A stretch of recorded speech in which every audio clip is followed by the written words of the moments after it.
Vamos falar das etiologias, né? As etiologias de morte súbita no exercício físico. Essa é uma parte que gira um pouco mais em cima de cardiologia, né? Que é um foco mais específico, mas é interessante também todo mundo saber, seja quem vai fazer prova, seja quem está pensando em prescrever exercício, entender qual é o contexto do risco associado. Então, a morte súbita está relacionada com trauma, com commotio cordis, que na verdade é quando você tem um trauma no tórax, numa fase específica do ciclo cardíaco, ou então casos que são considerados como não resolvidos, tá? A causa cardiovascular é a mais comum, tá? Então, são todas essas grandes áreas da situação cardiovascular que estão relacionadas com a morte súbita durante a prática de exercício físico. E a gente tem o que chama de uma miscelânea, desde exaustão pelo calor, causas pulmonares, drogas, entre outras. Então, é uma coisa um pouco mais ali heterogênea.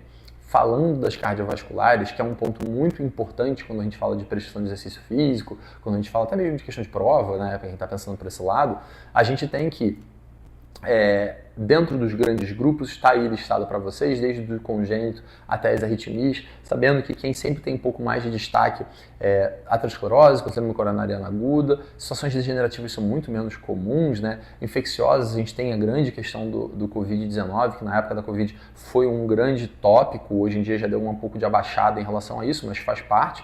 E a gente tem as cardiomiopatias, que são o grande tema em cima de causas cardiovasculares que levam à morte súbita na prática de exercício, são as cardiomiopatias e as canalopatias, tá? Que são inclusive as mais relevantes, as que têm maior incidência, associada à aterosclerose, óbvio. E aí olha que interessante, né? Quando a gente vê todas essas, praticamente todo mundo é rastreável.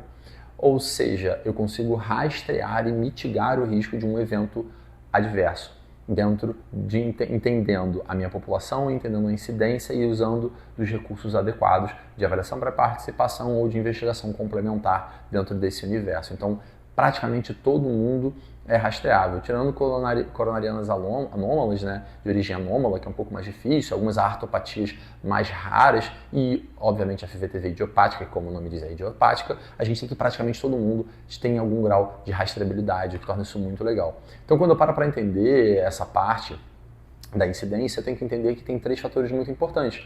A epidemiologia genética de cada região, que tem a ver também com a idade, e a qualidade da informação anatopatológica que está envolvida dentro desse processo. Então, a epidemiologia e a genética da região tem um exemplo mais clássico de todos envolvendo a parte de exercício e cardiologia do esporte, etc., comparando os Estados Unidos com a Itália, onde em uma população é muito mais comum cardiomiopatia hipertrófica, enquanto a outra a displasia ou cardiomiopatia ritmogênica de VD. Tá? E aí, quando eu penso na idade, tem que eu falei, a gente tem um exemplo de um atleta master, como por exemplo o Léo Neves, que teve um evento dentro de uma competição, enquanto isso tem uma população mais jovem, como o próprio Bronny James, que é o filho do LeBron James, que tem um Sunday Cardiac Arrest, que foi revertido, é uma morte súbita abortada, em quadra, treinando lá nos Estados Unidos. Então são populações diferentes, em espaços diferentes, com a idade diferente, e cada um vai ter uma causa diferente. Tanto que quando eles colocam, bota ali, ó, um defeito cardíaco congênito, que tem coincidência relacionado com a idade dele. Então, quando eu divido isso, e isso daí é o grande ponto dessa aula, entender isso daqui faz muita diferença quando você vai prescrever exercício para qualquer paciente ou quando você vai pensar em questão de prova ou algo do tipo. Esse gráfico é o grande importante disso aqui. É o entender que até os 25 anos de idade, outras causas, e a gente lê das outras causas dentro daquela listinha, né, praticamente tudo que a gente viu da parte cardiovascular são mais predominantes. Os congênitos, eles vão reduzindo de relevância conforme a pessoa vai ficando um pouco mais velha, então o ápice dele, obviamente, vai ser ali antes dos 2 anos de idade, ninguém pratica exercício, esporte nessa idade, mas ele vai se tornando causas mais predominantes conforme vai passando a idade, isso vai diminuindo, e aí a gente tem que doença arterial coronariana é a principal causa de morte súbita dentro do exercício a partir dos 35 anos de idade. E entendendo a qualidade disso tudo, a informação autopatológica, a epidemiologia, a genética da região, junto com a idade eu consigo entender quem é que está em risco, qual é o risco do meu paciente, do meu atleta, ou seja, como for, e como é que eu vou prosseguir com essa investigação dentro dos protocolos de avaliação pré-participação.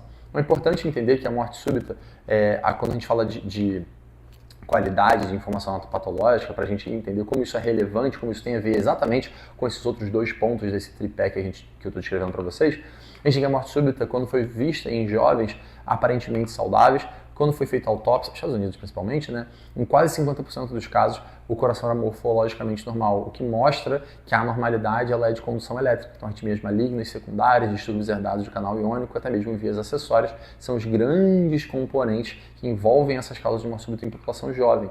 Então, de novo, eu entendendo a limitação as limitações, né, da incidência de morte súbita, mas eu entendendo esse grande tripé aqui, eu consigo entender como eu vou avaliar o meu paciente, ou como eu vou avaliar o meu atleta, ou como eu vou responder na prova, seja como for a linha de raciocínio, eu consigo entender qual é o mecanismo que vai guiar ali as minhas próximas condutas. Tá? Então isso é uma coisa muito importante, mas também levar em consideração essas limitações da incidência de morte súbita. Então se eu tenho uma limitação na incidência, eu tenho a temporalidade das publicações, eu entendo que a real incidência de cada etiologia é muito imprecisa.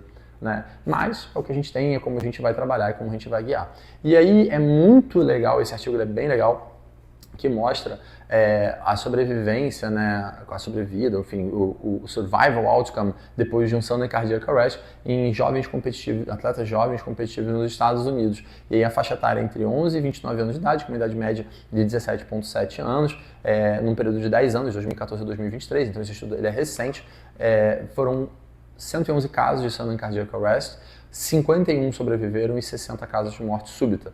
E quando eu divido em qual foi o local do evento, treino, competição ou outros, por exemplo, no repouso, em treino é muito mais comum do que na competição. Então é muito importante entender que locais de treino de atletas jovens, de pessoas mais jovens, ou até mesmo local de treino de um modo geral, eu tenho que ter a presença de um DEA e ter uma equipe treinada para fazer RCP. Isso é um ponto muito importante, inclusive quando eu penso em indivíduos não atletas. Tá? Quando eles separaram isso daí por etnia, negros, brancos, latinos, etc., a gente viu que em atletas negros isso foi mais comum também. Mais de 50% dos casos eram atletas negros.